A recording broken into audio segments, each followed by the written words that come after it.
Olá! Está começando mais um programa Geração JC aqui na TV CPAD. Eu sou Roberta Marassi, estou sempre aqui com novidades, informação, eventos, tudo com relação aos jovens evangélicos. E hoje tem uma visita super ilustre. Ela veio lá do Sul. Seu nome? Serenita Rienzo. Ela é da Assembleia de Deus em Porto Alegre, psicopedagoga clínica, especialista em neuropsicopedagogia e desenvolvimento humano. Ela também é professora do IB, articulista, palestrante, graduanda em psicologia e ela é uma bênção. Está aqui conosco a irmã Serenita. Paz do Senhor, irmã. Tudo bom com a senhora? Tudo bom, Roberta? É um prazer poder estar aqui, te conhecer pessoalmente também. Um prazer estar aqui. Prazer é nosso. Gente, ela já escreveu para a revista Geração JC. Então já é uma velha conhecida de você que é leitora aí, assíduo da revista, não é mesmo?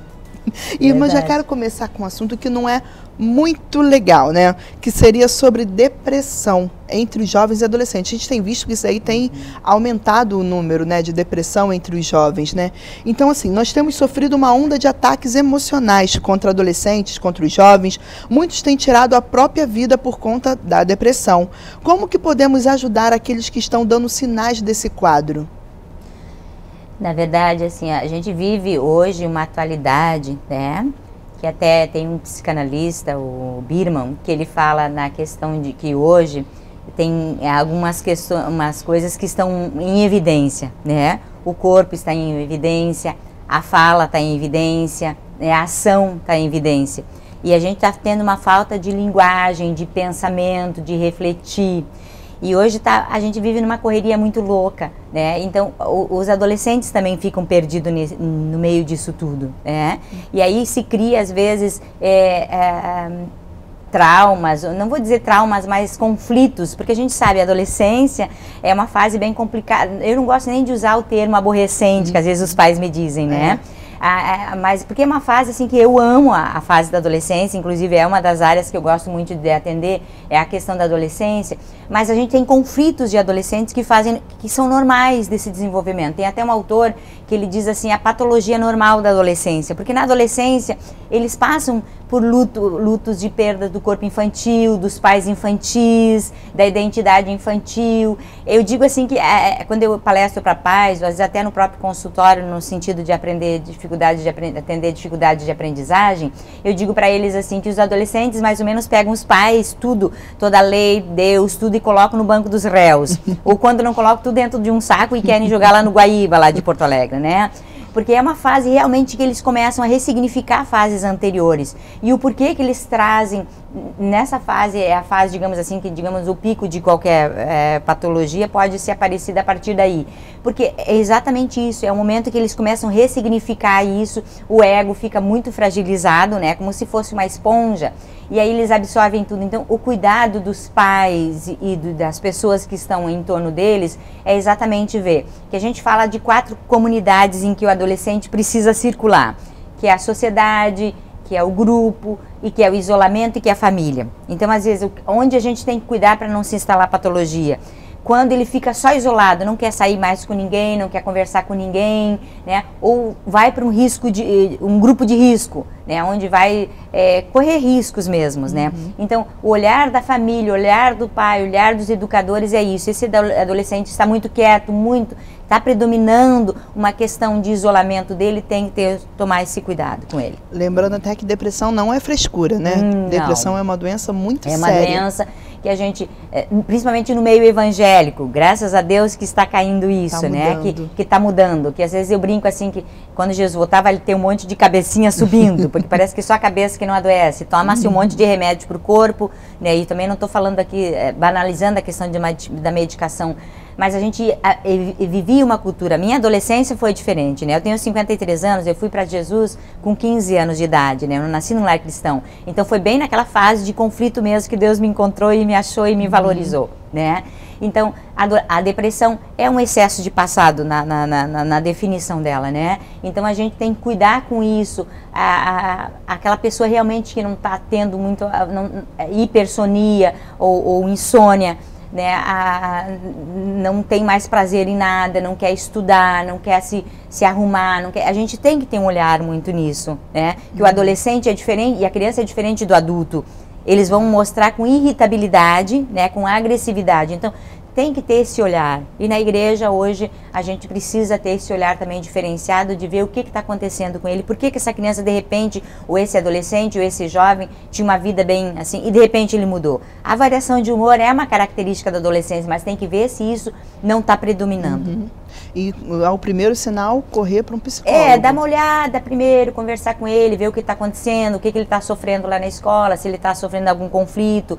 Acho que o diálogo, como a gente já pensa, na questão do diálogo, é importante os pais estarem atentos. Não ser tipo um funcionário do FBI, né? Chega, não me diga isso, o que está fazendo, é que está dormindo, isso e aquilo. Não é assim. Tem que ser construído esse relacionamento com os filhos. E na adolescência, mais de saber assim que esse filho pode contar com esse pai, com essa mãe, né? Ser um amigo também, ser um amigo, no sentido assim de escuta, assim, né? De saber que ele pode falar tudo e não baixar o céu embaixo ou jogar o filho no inferno por causa disso. Acho que está precisando muito essa questão de empatia, né? De dar apoio, de né? dar apoio e de saber, às vezes, uma vez eu fui dar uma palestra e aí falando sobre a serotonina, né? E aí uma mulher veio me procurar e disse assim, irmã, eu fui no médico, o médico disse para mim que eu tinha baixa serotonina. E ele não me disse que eu estava em depressão, ele só disse que ela estava em baixa serotonina. E deu medicação para ela aumentar o nível de serotonina. E a serotonina é um dos hormônios que traz o bem-estar, o prazer. E na depressão ela cai, vamos dizer assim, né? A ocitocina, esses hormônios do bem-estar, do prazer que a gente tem. Nós mulheres temos muito isso na TPM, na menopausa, né? Entende? Então, eu também tenho, às vezes, pessoas que nascem já com esses hormônios em baixa e eles podem ser propensos a ter quadro depressivo. Então, tem que ter um cuidado muito nesse sentido, não achar que tudo é espiritual, não banalizar muito isso, né? E nem que se você se tornar amigo do seu filho, você vai perder a autoridade. Também não é isso, também, não, né? Também que muitos não é também isso. pensam, a gente tem que saber, assim, ó, mostrar para o filho o que é esse amigo. Na verdade, o que a gente tinha na geração anterior, ou na minha geração, né? Pai era medo, né? E a gente aí obrigava a respeitar. Hoje a gente tem que entender assim, que eu tenho que desenvolver, eu vi isso muito nos meus filhos, eles têm mais respeito pelo meu marido do que propriamente medo, né? Isso é o grande diferencial, né? Eu posso saber que o meu pai está ali, mas eu respeito ele e obedeço, ou vamos dizer assim, nesse sentido daquela autoridade que eu admiro. Tem muitos filhos, infelizmente até dentro da igreja, que não admiram os pais, porque na igreja são uma coisa e em casa é outra. Agora, irmã, há pouco tempo eu assisti um vídeo em que uma menina pegava uma câmera, posicionava a câmera no lugar, o vídeo já começava assim, com ela posicionando a câmera, tinha uma corda pendurada assim no teto, como se fosse numa área, tipo uma varanda, alguma área de serviço, e ela pegava um banquinho, subia, botava o pescoço, tirava o banquinho, e daqui a pouco aquilo ali ia apertando o pescoço dela, ia apertando, ela começava a ficar nervosa, tentava tirar e começava a gritar por socorro. Até que ela viu, né, que isso aí poderia ser o fim da vida dela. Será que hoje em dia a tecnologia, assim, está estragando muito a nossa geração a ponto de repente ser só se exibir? O que a senhora vê sobre isso, sobre essa questão da tecnologia no meio dos jovens? Que, na minha opinião, ela estava tentando fazer uma graça ali na frente do vídeo. Eu fui ter celular aos 37 anos, né? Meu primeiro celular, nunca esqueço, que foi aos 37 anos, né? E eu não vi, assim, perda cognitiva nenhuma nesse sentido, né? Então, a tecnologia, ela tem sido auxiliado muito. Acho que a gente, se souber fazer uso dela, auxilia muito, muito, muito. E a gente não pode negar a questão da tecnologia, do progresso hoje. Mas a questão hoje dos adolescentes, como nós já falamos, que o adolescente, ele, nessa fase, ele fica com um superego muito frágil, ou superego não, o ego muito frágil, né? Ele fica passível de qualquer absorção. Então, esse é o cuidado muito. A gente vê muitos casos de adolescentes que, às vezes, eles não queriam fazer aquilo, mas porque o outro estava, da questão do grupo, né? O outro estava fazendo. Então, o que eu digo muito para os pais? Que os pais, meus filhos foram ter celular, e até uma celular, não acesso ao computador, mas até um tempo, assim, tinha a senha no computador. Para que eles, claro, lógico, que eles burlavam, que depois eu acabei descobrindo, né, seu Jonas? E aí algumas coisas, assim, porque é proteção, ele não tem algumas áreas cerebrais ainda, digamos assim, não é que não estejam concluídas, mas ainda que tem algumas coisas que precisam, ainda, né?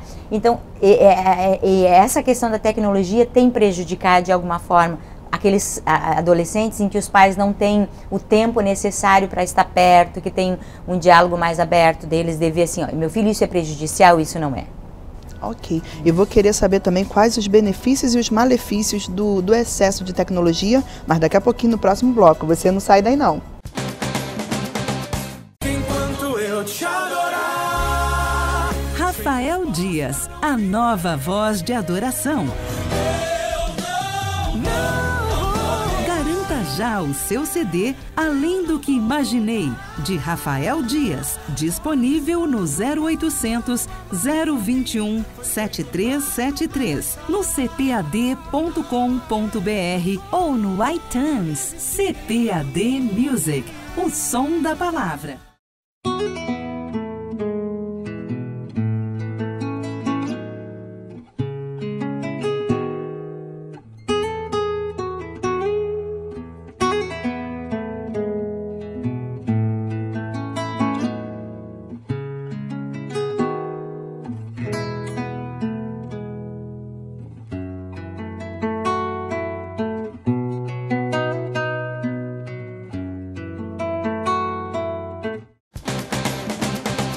Estamos de volta com o programa Geração JC e hoje eu tenho a alegria de ter ao meu lado aquela que eu só falava por telefone, por e-mail, hoje está aqui do meu lado, Serenita Rienzo, está dando um show aqui, gente, tá benção. Se você perdeu aí o primeiro bloco, quando terminar tudo, volta lá no primeiro bloco, tá bom? Assista com calma, pode compartilhar esse link aí com seus amigos, todo mundo vai gostar desse programa de hoje, tá bem especial, hein? Irmã Serenita, a gente estava falando sobre o uso da tecnologia. Eu queria saber da senhora quais são os benefícios e os malefícios do excesso de tecnologia na vida do jovem, do adolescente. A tecnologia, como eu já falei, assim, ela trouxe bastante, trouxe benefícios, trouxe a comunicação bem mais rápida, né? Antes a gente escrevia uma carta, postava no correio, esperava lá, a carta se perdia, né? E a gente, principalmente os namoros, né? Aquela questão de mandar enviar a carta, esperar que a carta chegasse lá. Hoje, ela facilitou nesse sentido, né? A informação, ela chega muito, muito rápido. E aí, o malefício é exatamente o contrário disso, né? Jovens que como nós já falamos no outro bloco, né? Como o jovem está nessa fase que ele não tem muita questão da responsabilidade, de pensar no quanto aquilo vai prejudicar aquela exposição dele, né? E ele se expõe muito rápido, né? Eu até brincava com um que eu dizia para ele assim, ele ficava com as notas baixas até o final do ano. Aí na última prova ele dava um olê e recuperava. Eu disse, mas tu precisa viver sempre na berlinda, né? Vamos dizer assim, esse termo, né? Não dá para você antes já se organizar. Então o jovem gosta de correr riscos, né? Por isso que se a gente vai falar na questão de idade, não é por acaso que tem idade para votar, idade para... Porque tem uma questão cerebral, neurológica aí, que o cérebro ainda, né? Por exemplo, o lobo frontal, né? Que é onde fica a tomada de decisão, o planejamento, o jovem ainda, né? Está em, digamos assim, em processo de elaboração, vamos dizer esse termo, né? Mais banalizado. Então, o excesso de tecnologia faz com que ele fique muito vulnerável e se exponha demais. E depois, aí entra a questão de bullying. Já vi casos, né, de adolescentes que se expuseram na internet e depois sofreram bullying. E daí depois até, eu já vi um caso escutei de alguém que tirou até a própria vida nesse sentido, porque é muito traumático. Né? Tem a questão do corpo, em que o jovem também não gosta muito do corpo, que está havendo mudanças, né, orgânicas, né? A questão das mudanças do corpo dela, né? Então tem muito disso, e sem falar nas pessoas mais intencionadas na internet e que fazem o uso disso, que vão à cata, né? Então a importância dos pais terem um olhar nesse sentido, para não, aquela que é algo bom, de bom proveito, se tornar uma coisa que venha trazer muita dor para os pais, sofrimento para os adolescentes e jovens. E aqueles que já estão viciados em tecnologia, estão ali a cada 5 minutos, pegam um telefone, confere lá se tem mensagem, confere se entrou coisa nova na rede social. O que dizer para esse jovem que já está nesse mundo?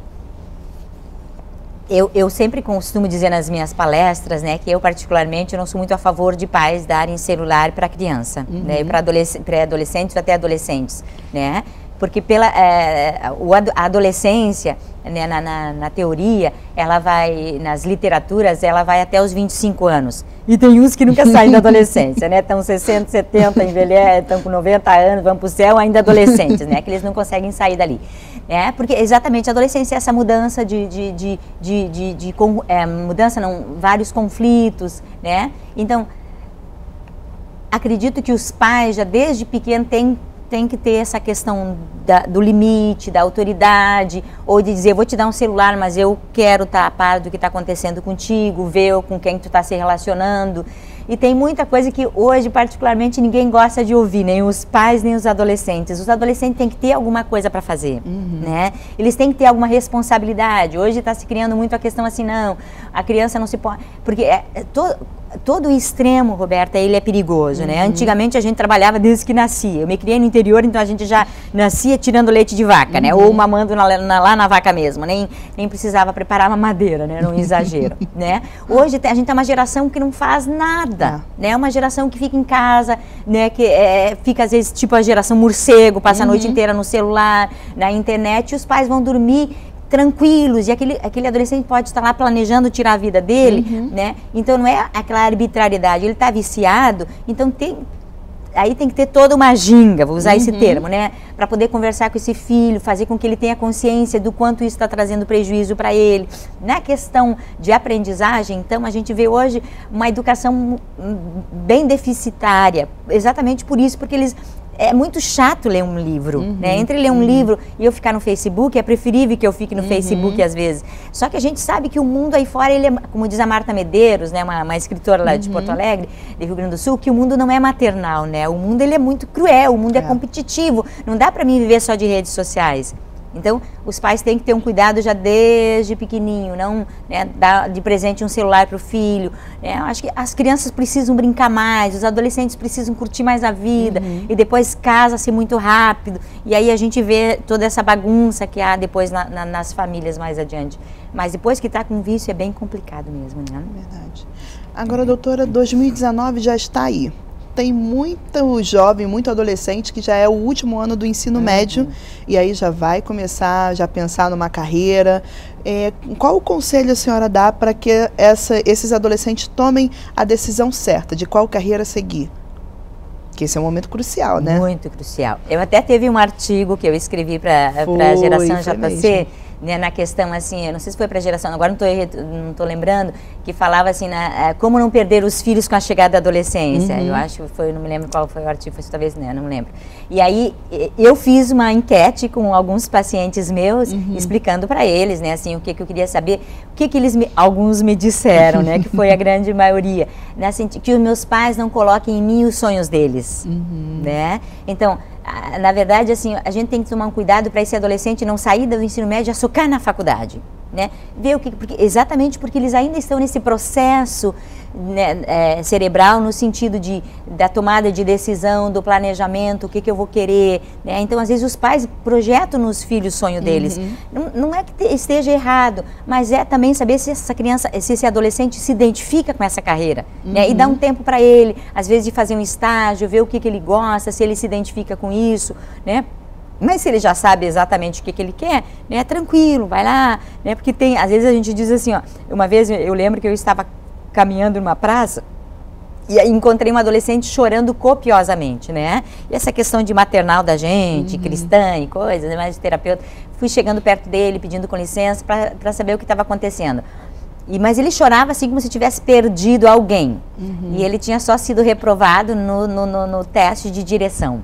E aí a gente conversou lá e aí ele disse, eu estou fazendo vestibular para medicina e tudo. Aí eu até disse para ele assim, talvez essa perda de hoje, né, está fazendo com que lá adiante você crie estruturas emocionais para conseguir suportar a perda de um paciente que você teve uma empatia muito grande. Então, hoje a gente vive uma geração com muita baixa tolerância à frustração e tem dificuldade de lidar com as perdas, né? E tem um livro até chamado Perdas Necessárias, que a gente não gosta muito, e nós cristãos, pentecostais, mais xiitas, né? A gente acha que Deus vai dar tudo certo e às vezes não dá. Então o jovem cristão ou que não seja evangélico, eu acho assim, todas as decisões dele tem que saber, eu gosto disso, vai me render benefícios financeiros, que ninguém vive só de amor, a gente precisa, né, aliar a nossa profissão com algo que dê um ganho também, e o gosto disso. Então, acho que tanto os pais quanto os próprios adolescentes saber bem o que eu quero, é isso que eu me identifico, e é uma coisa muito importante. Né? Agora, como é que fica tranquilo na hora da prova? Para se dar bem, o que a senhora poderia dizer? Qual é a maneira de não deixar o emocional atrapalhar? Eu sou poetisa, né? E eu escrevo poesias. E aí eu lembro que eu escrevi uma, né? Assim, na questão de quando a gente não ir para o G2 mais na faculdade, que a gente vive estudando, né? Mas eu sigo a linha mais teoria da terapia cognitiva comportamental, que trabalha a questão, né, dos pensamentos automáticos, né? Então, na preparação da prova, não dá para você se preparar um mês antes, né? Na verdade, eu estou pensando num vestibular que é mais concorrido, eu já tenho que, enquanto estou fazendo meu ensino médio, eu já tenho que estar vendo, né? Eu tenho que estar estudando paralelo junto disso, porque não existe mágica, não existe osmose, né, de conteúdos. Né? Eu preciso me preparar mesmo, eu preciso correr atrás, eu preciso literalmente me enfiar nos livros, né? Eu preciso ter esse tempo, né? Mas porque o que tem feito os grandes concursos, eliminação dos concursos, é o quê? A ansiedade, aqueles que só vão, não, vou lá para saber como é, né? Então eu tenho que aliar a minha capacitação e o meu controle emocional. Então vamos só dar uma paradinha bem rapidinho, ó gente, bem rapidinho. A gente já tá voltando com a irmã Serenita, não sai daí não. Você pode admirar toda a criação de Deus? Ele organizou o tempo, criou a luz e fez existir tudo com sua palavra. Conheça Indescritível. Este livro ajudará a criançada a descobrir a incrível criação de nosso indescritível Deus. Uma obra que mostra a majestade da criação, com descobertas científicas, fotografias, ilustrações e 100 devocionais sobre Deus e a ciência, finalizadas com uma oração. Adquira agora mesmo pelo nosso site cpad.com.br ou pelo 0800 021 7373. Indescritível, um lançamento CPAD. Pentecostalismo, o maior movimento religioso do século XX, analisado de forma simples e clara através do livro Revestidos de Poder. Ao tratar de sua teologia, sua liturgia, o dom de profecia, o batismo no Espírito Santo, entre outros assuntos, este livro se torna uma leitura obrigatória para quem quiser entender o movimento pentecostal. Adquira agora mesmo pelo nosso site cpad.com.br ou pelo 0800 021 7373. Revestidos de Poder, um produto com a qualidade CPAD. Eu falei que era bem rapidinho e já estamos de volta com o programa Geração JC na TV CPAD. E eu quero saber da irmã Serenita sobre isso, voltar mais um pouquinho, falar sobre trabalhar o emocional nessa parte de concurso, na vida em si. Como é que a gente faz para ele não atrapalhar? Pois é importante que a gente pense como é que eu aprendo, né? Para Piaget tem que acontecer alguns processos. Eu preciso assimilar, né, o conteúdo. O que é assimilar? Nós estamos conversando, nesse momento eu pego todas as informações, né? Depois ele fala de um processo de equilibração ou desequilibração. Eu preciso desequilibrar alguns esquemas, usar esse termo, alguns esquemas mentais. Por exemplo, eu assisti um filme e aí dei uma revisada na prova, aí aquele filme está predominando ali. Quando eu preciso desequilibrar isso para que entre o conteúdo da prova, vamos dizer, no lugar de destaque, vou usar esses termos. E aí depois da assimilação, acontece o desequilíbrio, daí vem o acomodar, né, a acomodação, que daí é onde eu vou assentar o conteúdo da prova, que vai trazer aqui a minha memória, né, relembrar lá. E na questão da ansiedade, quando eu fico muito ansiosa, porque a ansiedade, ela é benéfica, né? Eu não posso, não, amanhã tem prova, glória a Deus, aleluia, vou ficar, seja feita a vontade de Deus, eu vou jejuar bastante, não preciso revisar conteúdo, na verdade, não, né? Deus, ele é um Deus sábio e Deus é um Deus que trabalha, organizado, então não tem essa questão de fazer campanha de oração, de jejum, que você não vai passar no vestibular. Pode até fazer, mas estudando. Pode fazer, mas eu preciso estudar. Fazer a nossa parte também. Nós somos seres que a gente pensa, raciocina, graças a Deus dotou a gente de um cérebro que funciona, né? Então, nesse processo, ele vai acomodar depois que eu, né, eu fui lá, eu estudei, né? Então, a questão da ansiedade, quando que acontece o famoso branco, né? Quando eu fico muito ansioso, vamos dizer, uma área do meu cérebro, do inconsciente, vem no meu consciente e tenta tirar essa ansiedade e levar para o inconsciente para promover a homeostase do meu organismo, né? Que é o equilíbrio do meu organismo. Então, só que quando ele vem para tirar essa ansiedade e levar meu organismo para o equilíbrio, fazer a homeostase, ele leva conteúdo grudado junto. Então, o famoso branco é nesse sentido. Então, é importante a questão de eu ficar tranquilo, né? Às vezes eles tomam muito chá de maracujá, daí dorme na hora da prova, de fazer a prova também, não é muito recomendado.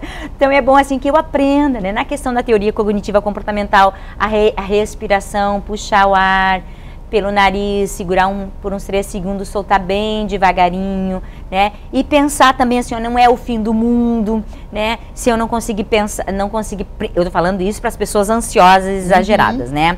Que não é o fim do mundo, porque quando eu faço isso, eu vou eliminar aquele pensamento automático, não, eu tenho que passar, eu tenho que passar, eu tenho que passar. Então, é importante, na noite anterior, né, uma alimentação bem tranquila, não se dá, eu vejo... Porque eu também preciso entender que cada um tem um jeito de estudar. Tem gente que estuda escutando fone de ouvido. Com televisão ligada. Com televisão ligada. Eu, particularmente, preciso ter um silêncio mortal para mim ler e assimilar. Então, é importante que eu também me conheça como eu aprendo, né? Por isso que eu quis falar um pouquinho de assimilação, de acomodação, de eu saber, eu sou mais musical, eu sou mais visual. Tem aquelas que eu, por exemplo, quando fiz os vestibulares, é tudo assim marcando, né? Me lembro da era do Getúlio Vargas, que estava em toda a cozinha, né?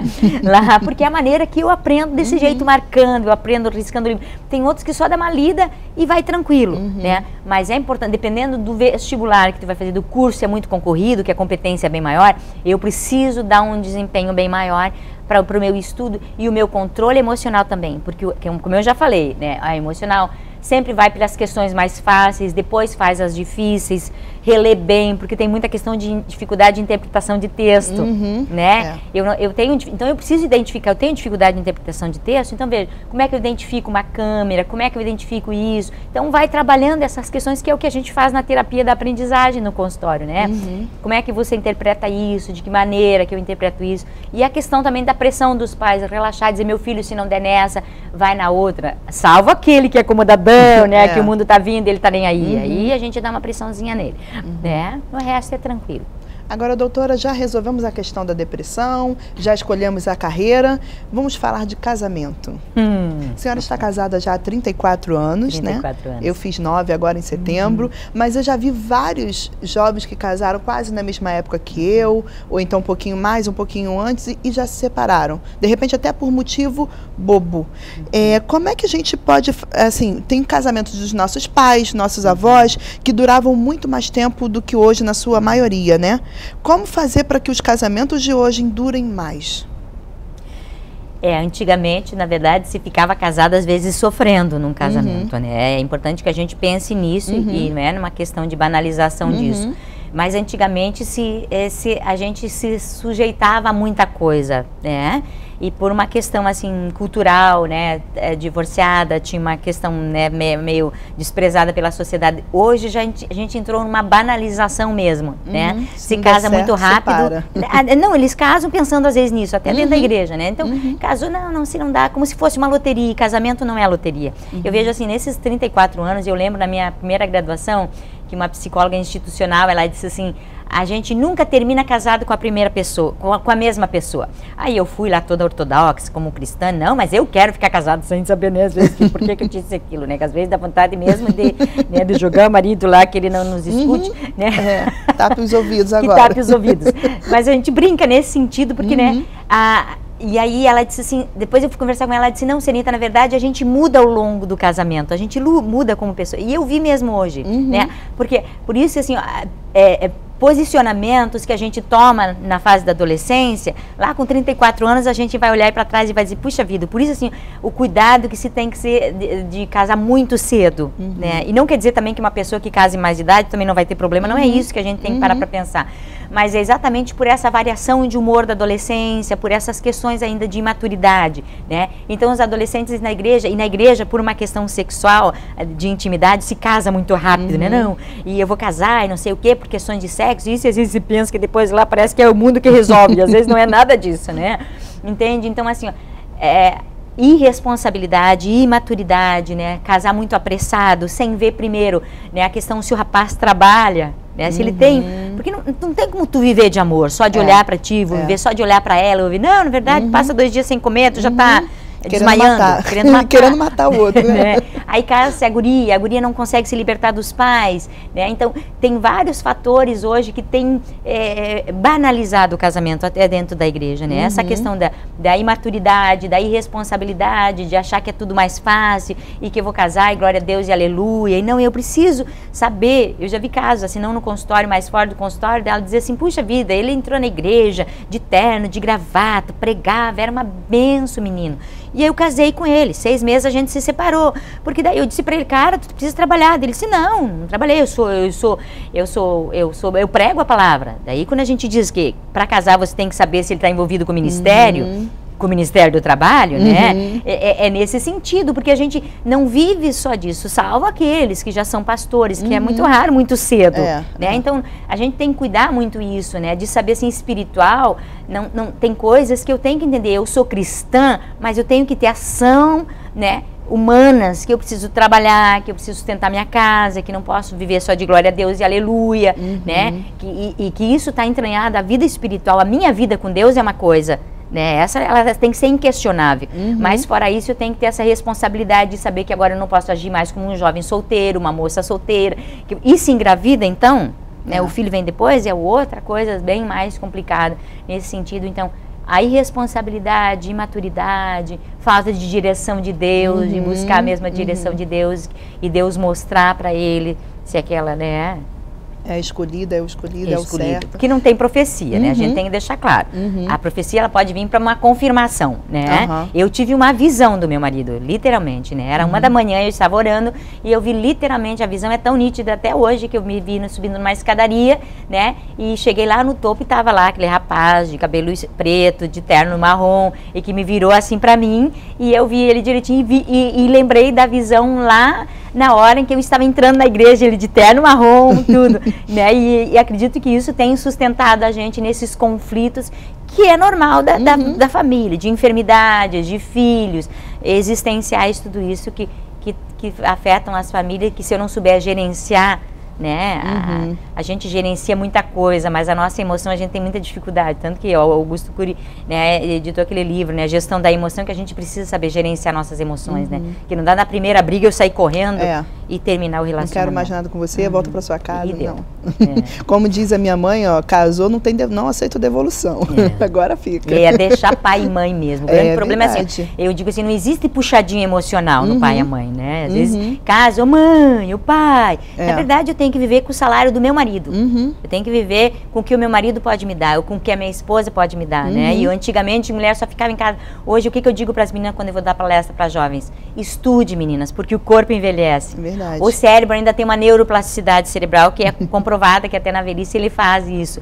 Mas o corpo, minha filha, né? Aquilo que era uma curva, vira uma lombada, né? E a gente tendo dificuldade, se casa só no tato e depois vai ver, meu Deus do céu, cadê aquele homem que tinha bastante cabelo e agora tem pouco cabelo, cadê aquela menina? Propaganda enganosa. Propaganda enganosa. E às vezes a gente casa muito nisso, de só olhar para o corpo, não olha a inteligência, não vê, né, o quão essa menina tem capacidade de lidar com a frustração, e o rapaz também, filhinho de mamãe, e na igreja tem, meu bebê, né? Verdade, e bebê usa fralda, usa mamadeira, né? E às vezes requer cuidados, né? Requer cuidados. Às vezes tem pais que chamam meu bebê, minha bebê, né? Então, às vezes a gente brinca, né? Até tem um termo na psicanálise dizendo assim que a angústia é a falta da falta.